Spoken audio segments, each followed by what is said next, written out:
茉莉花香 Temple 唔止濕咗得咁堅韌。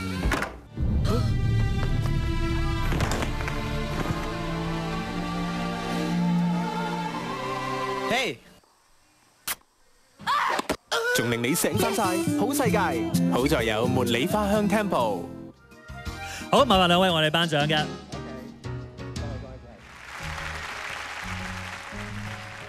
恭喜晒，唔該晒兩位，唔該晒。好啦，咁啊，我又想請問下啦，嗱呢一個廣告咧，上一次係講分手，今次係講婚外情，我好想知道咧呢個故事延續落去會係點樣咧？當然唔會咁快話俾你知啦，我哋會等觀眾期待一下啊嘛。又係等大家等下㗎。冇錯。咁啊啱唔啱？頭先佢哋兩個話呢一個唔啱，頭先阿細同埋呢一個嗰度就唔會，當然唔會啦。係。諗咗未咧？跟住婚外情之後嘅結果。個古仔一定會講好在有 tempo， 唔止濕咗咁堅韌，仲會令人醒翻晒好世界呢個 message。哦，始終都係講翻去呢一個嘅廣告嘅呢一個嘅 message 嘅。好，唔該晒，恭喜晒，恭喜晒。